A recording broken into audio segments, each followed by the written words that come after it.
ओम तत्सत। कल हमने गीता के 33वें श्लोक तक चर्चा की। आज 34वां 35वां पे चर्चा करेंगे और समय रहेगा तो आगे भी करेंगे।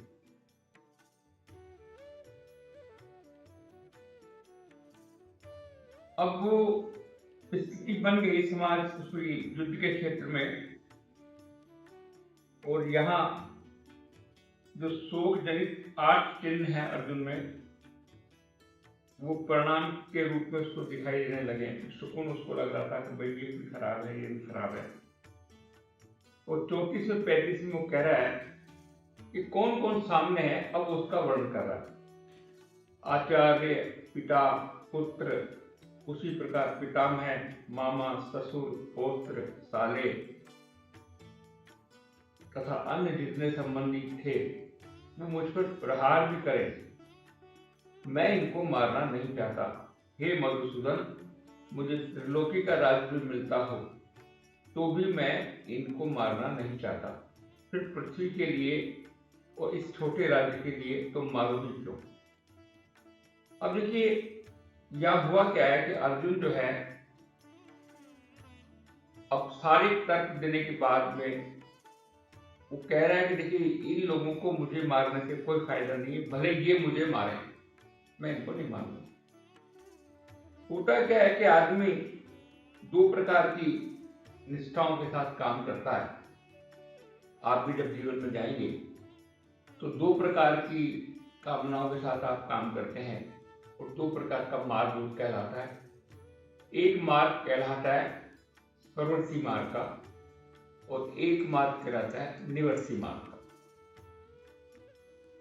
दोनों के अपने अपने कार्य करने के तरीके हैं, और दोनों को अपनी अपनी प्राप्ति की सफलता के अलग अलग साधन हैं। जैसे प्रवृत्ति मार्ग क्या कहलाता है? प्रवृत्ति मार्ग का मतलब है कि मैं इस संसार के तमाम सुखों को भोगते हुए ब्रह्मलोक तक के जितने सुख हैं, उन सुखों की प्राप्ति का नाम प्रवृत्ति मार्ग है। अब इस संसार में जिसको सुख चाहिए, स्वर्ग के सुख चाहिए, ब्रह्मलोक तक के सुख चाहिए, प्रवृत्ति मार्ग आपको कैसा करना है, कैसे करना है? देखिए प्रवृत्ति मार्ग में हम संकल्प करते हैं। हमारे सनातन धर्म में आप देखेंगे छोटी छोटी चीजों का भी हम लोग संकल्प करवाते हैं। संकल्प के साथ आप में क्या आता है कि संकल्प के साथ में आपकी मनोदशा बदलती है और आपका मनोबल बढ़ता है। प्रवृत्ति मार्ग की सफलता प्राप्ति के लिए संकल्प में विकल्प नहीं होना चाहिए। आप जीवन में जब असफल होते हैं, और असफल होने का मुख्य कारण आप देखेंगे, या उतनी सफलता प्राप्त नहीं कर पाते हैं जितनी आपने एक्सपेक्टेशन की होती है या जितनी आपने उम्मीद की होती है, उस असफलता का या अधूरी सफलता का जो मुख्य कारण है वो है संकल्प में विकल्प डाल देना। मतलब आपने निश्चित किया कि मुझे ये करना है और ऐसे करना है, संकल्प हो गया। अब थोड़ी सी भी अवस्थाएं बदली, थोड़ी सी भी परिस्थितियां बदली, तो आपने उस संकल्प में परिवर्तन कर लिया कि चलो ये नहीं तो ये मिल जाएगा, और ये नहीं तो ये मिल जाएगा, और ये नहीं तो ये मिल जाएगा। इसका मतलब क्या निकला? इसका मतलब ये निकला कि आप अपने जीवन में स्वयं से कह रहे हैं कि मुझको पूर्ण रूप से सफलता चाहिए ही नहीं। क्यों? क्योंकि आप संकल्प में विकल्प डाल रहे हैं। यहां अर्जुन क्या कर रहा है? वही संकल्प में विकल्प डाल रहा है। संकल्प किसने किया था युद्ध का? अर्जुन ने। अर्जुन को कृष्ण भगवान ने नहीं कहा कि आप युद्ध कीजिए, संकल्प किसका था? अर्जुन का।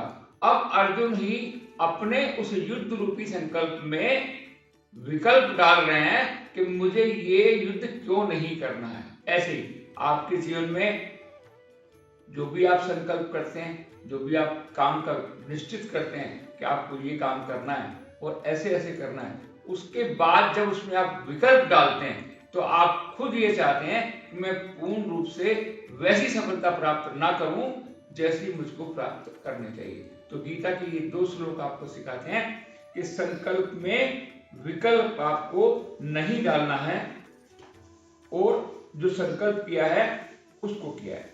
अब दूसरा मार्ग है निवृत्ति मार्ग। निवृत्ति मार्ग क्या है? निवृत्ति मार्ग में निष्काम कर्म योग जिसको बोला गीता के अंदर, प्रत्येक कार्य को करते हुए निष्काम भाव से करना, और उसका मूल उद्देश्य होता है मोक्ष। जिसे मोक्ष की कामना है उसे कोई संकल्प नहीं करना चाहिए।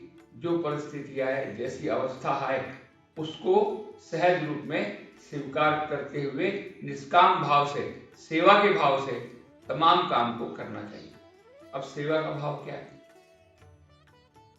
जिस काम के बदले में आपको मान सम्मान धन संपत्ति कुछ नहीं चाहिए, वो सेवा का काम कहलाता है। और सेवा के काम से मोक्ष कैसे हो जाएगी? हाँ, सेवा के काम से ऐसे मोक्ष हो जाएगी कि अगर आप जब भी आप कोई काम करेंगे तो काम में तो निश्चित है कि उस किए हुए कर्म का एक बीज आएगा, और जब बीज आएगा तो उसका वृक्ष भी बनेगा, उसका फल भी आपको भोगना पड़ता है। सनातन धर्म में जो मूल आधार है वो कर्म का आधार है कि जो आप कर्म करते हैं उसके अनुसार आपको जीवन में चीजें मिलती हैं। तो अगर आप सेवा के भाव से भी किसी काम को कर रहे हैं तो एक अच्छा काम कर रहे हैं, तो अच्छे काम के बदले में भी तो बीज आएगा। वो अच्छे काम का अच्छा बीज आएगा, अच्छे काम के बदले में आपको अच्छी सेवाएं मिलेगी, अच्छी सुविधाएं मिलेंगी, अच्छा परिवार मिलेगा, अच्छा घर मिलेगा, लेकिन मोक्ष नहीं होगा। सेवा के भाव से मोक्ष कैसे होगा? कि सेवा रूपी भाव के आने से आए हुए बीज की वो बीज भुन जाता है, और भुना हुआ बीज दोबारा नहीं उगता, भले आप उसको कितनी खाद दें, कितनी सेवा दें। इसलिए निवृत्ति मार्ग में हम किसी प्रकार की कोई कामना नहीं करते और प्रत्येक कार्य को अपने सहज रूप से सेवा के भाव से करते हैं। तो यहाँ 2 मार्गों का वर्णन हुआ, प्रवृत्ति मार्ग और निवृत्ति मार्ग। जिसको संसार चाहिए उसको प्रवृत्ति मार्ग अपनाना चाहिए, और जिसको मोक्ष चाहिए उसको निवृत्ति मार्ग अपनाना चाहिए। ओम तत्सत। आगे की चर्चा आगे करेंगे।